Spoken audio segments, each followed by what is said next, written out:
Hello guys, welcome to the third video of Playwright with .NET series. I have already uploaded the first two videos on this. So if you directly landed on this video, then I will recommend you to watch those two videos first and then come back to this one so that you have all the prerequisites in place. I will link the previous videos of this series in video description. You can watch it from there.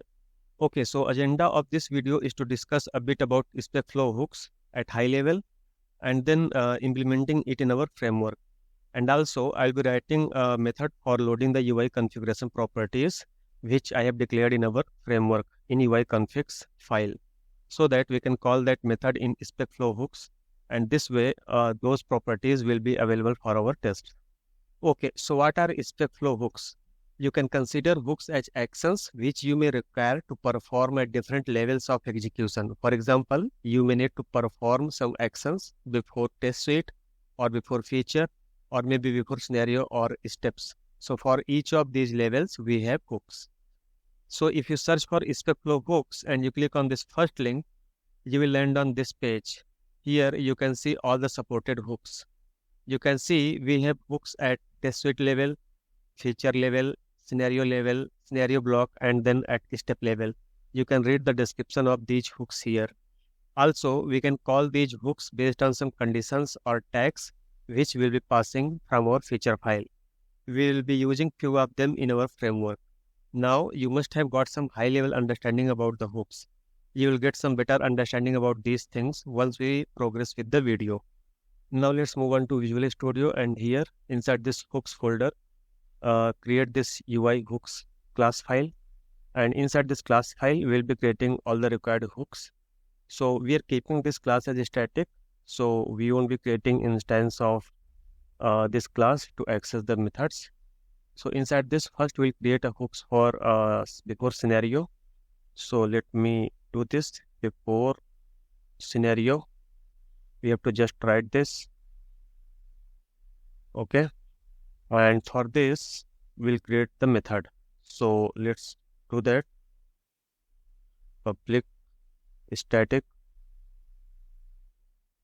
async, so the method would be asynchronous, so that's why putting async and task and give the name as setup, let's say. Okay, and now in this method we have to write the code which we want to execute before every scenario. So that is the meaning of this hook. Okay, and also we want to do this for some conditions. So condition is that whatever scenario will be having the tag as UI, those scenarios will be using this as a prerequisite. Okay, so whatever code will write inside this method, so those will be executed before every scenario, and we'll pass the argument here. So first is scenario context with object name as, let's say, s context, and then another argument will pass for feature context, and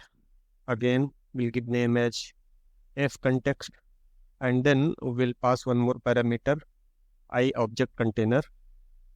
Okay, and this one we will be using for dependency injection, which I'll be explaining in a few seconds. Okay, so let's give the name as container. Now inside this method we'll be just writing the code for these hooks.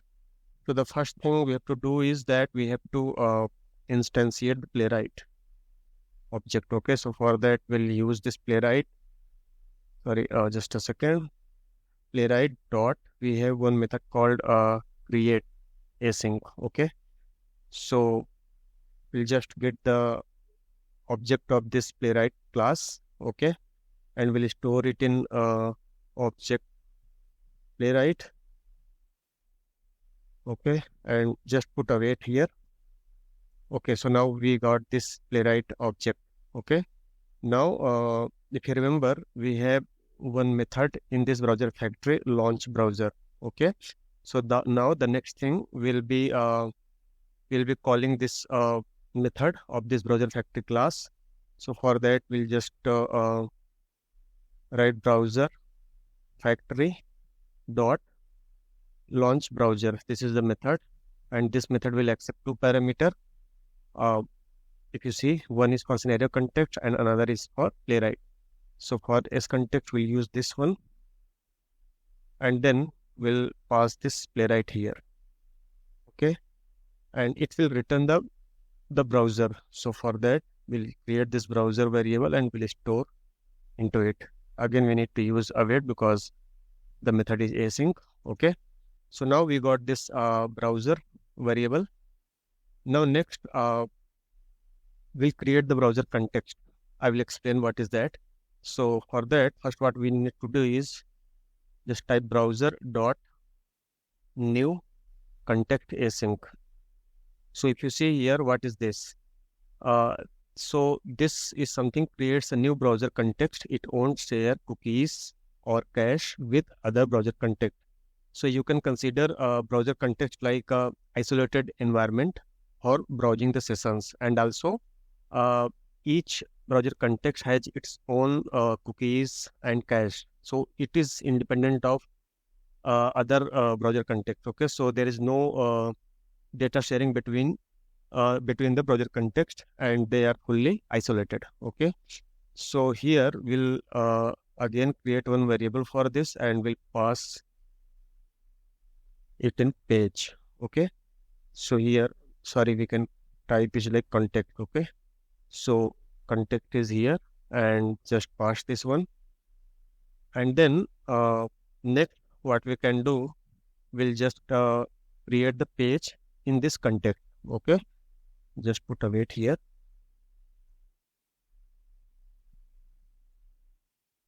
Okay, so now we got this context, and now in this context, in this browser context, we'll create the page.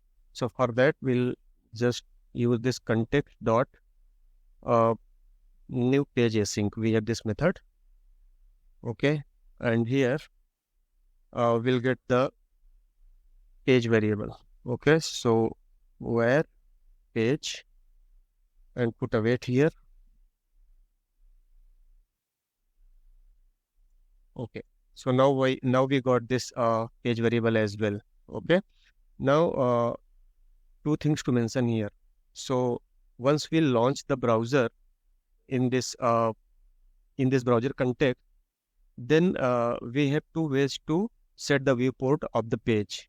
Okay, because once we launch the browser, it will be launched in default size. So if you want to give the custom viewport size, then we can use the method from page dot set viewport size. Okay, set viewport size, this one. So here we can pass width and height. So accordingly, the browser will be launched in that size. So for example, if we give it like 1920 and 1080, so here we can use this to launch the browser in that window size. Okay,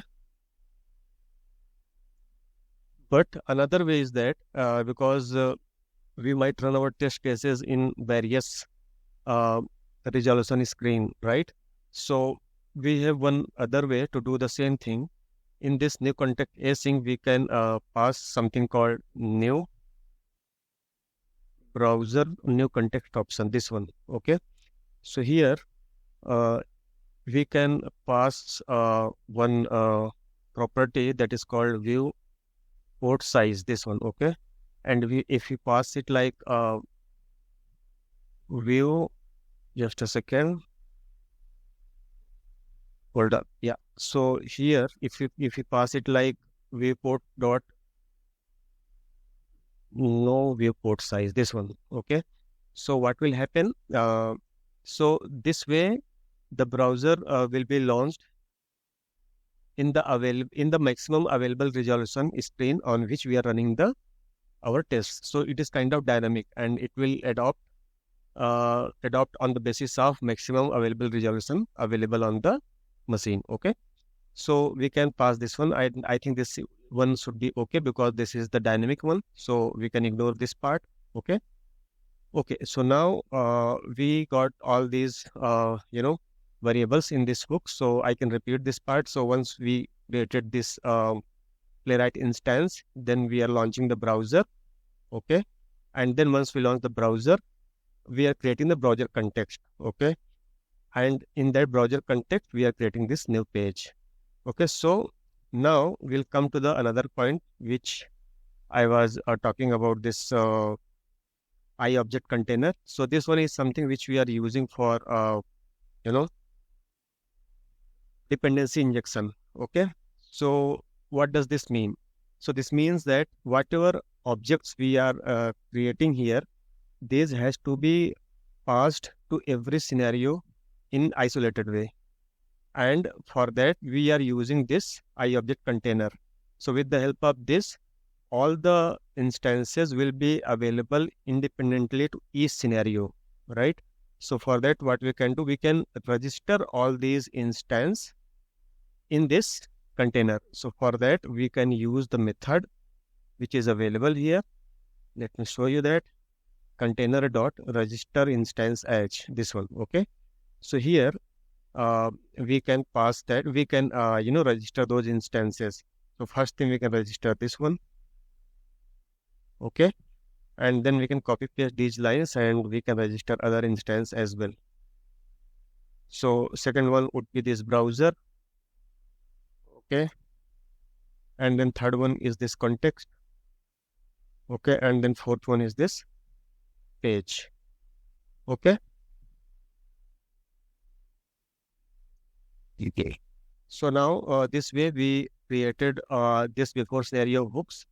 So these code will be executed before each and every scenario. Okay. And these variables will be available independently in isolated manner to each scenario. Okay.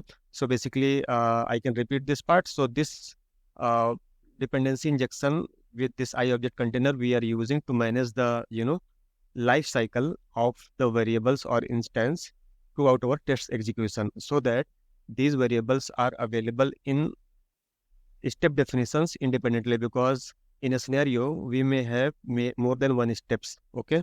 So all those steps may be in different step definition files. Okay. So to make these variables independently in isolated manner, we are using this iObject container. Now next we'll create another hooks for after scenario, and in this method tear down we'll be writing the steps which we want to execute after each scenario. Okay. So this is something which will be executed before each scenario, and whatever we'll be writing in this method, in this hook, those will be executed after scenario. So in this tear down method, I have passed this parameter. Okay. Why? Because we are going to get all those instances which we have registered in this before scenario hooks. We will be disposing all those objects for better resource management, because once the scenario is completed, we'll be closing all of them. Okay. Because for every scenario, we are going to register them and then we'll be closing them. Okay. So that all the scenarios are independent of each other. Okay. So now what we'll do, we'll just try to get all those instances from those containers and then we'll dispose them. So we'll use the method called resolve. Okay. And first we'll get the I page. Okay. So here, let's store this in a variable called, let's say, page. Okay. And in the same way, now we'll get the browser context instance as well. Okay. So here we'll change it to iBrowser context. Okay. And now in the same way, we'll get the iBrowser as well. So here we can just change it to iBrowser.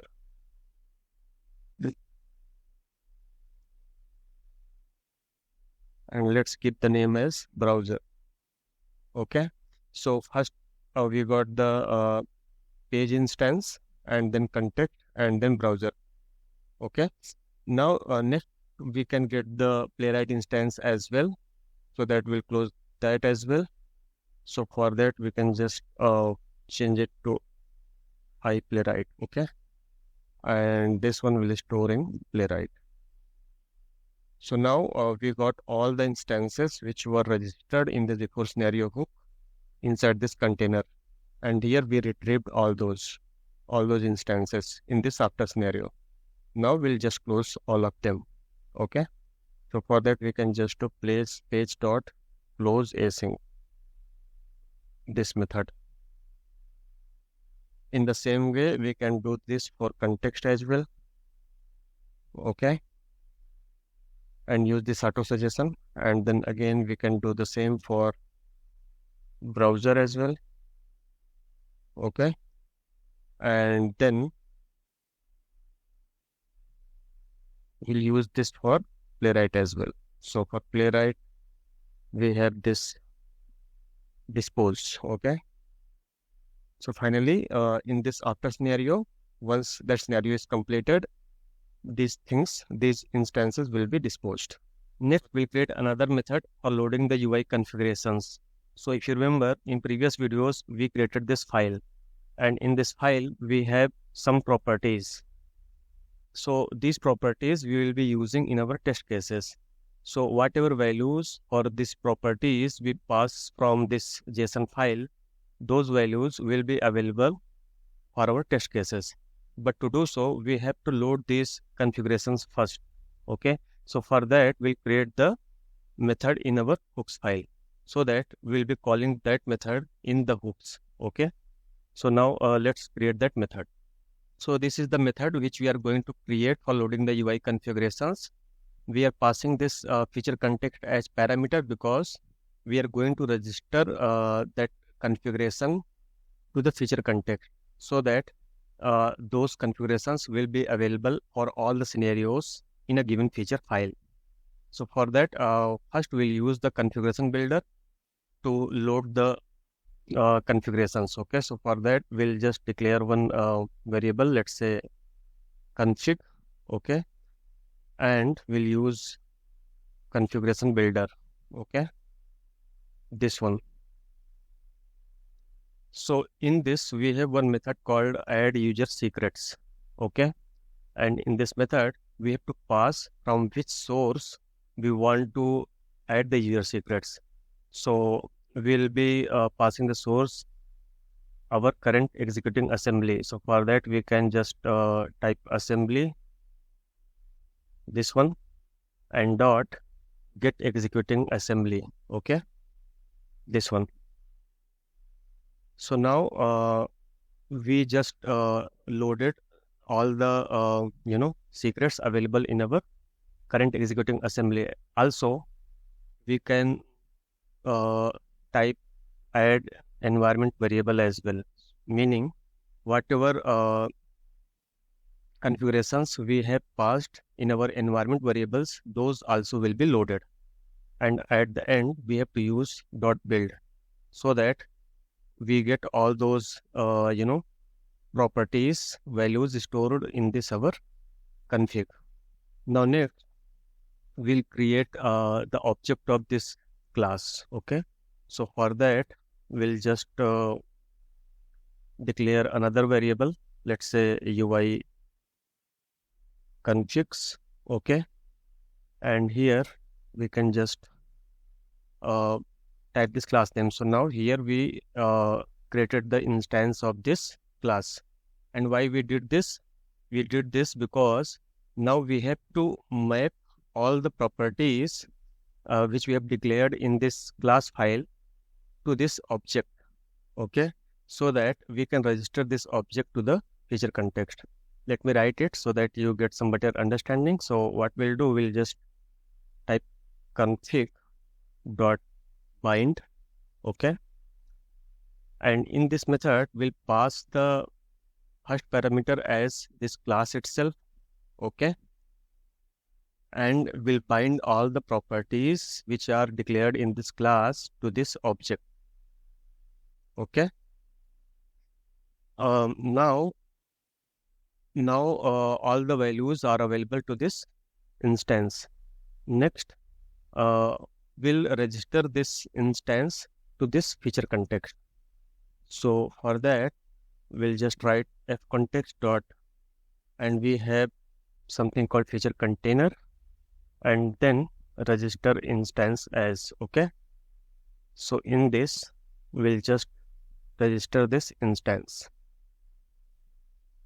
Okay, and now as we are returning this UI configs in this method, so we have to use this return UI configs as well.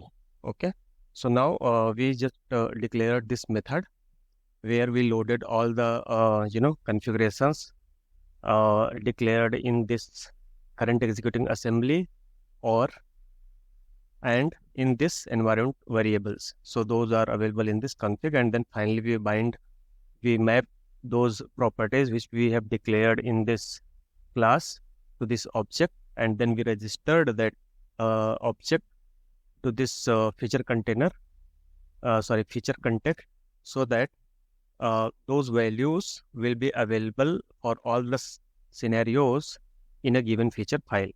And then we'll be calling this method in our hooks, so that those things can be loaded as part of our hooks execution. Now let's create the hooks in which we can call the method which we wrote just now for loading the UI configurations. For that we just wrote this before feature, and here we can declare the method public static void. Okay, and let's keep the name as feature setup. Okay, and here we'll pass two parameters.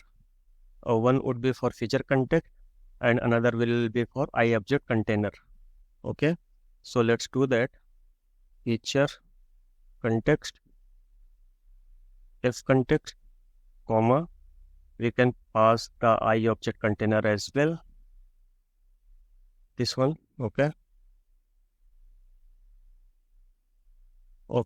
so now in this method we'll call that method which we wrote now for loading the UI configuration. For that we can just create that instance, and here we can call that method.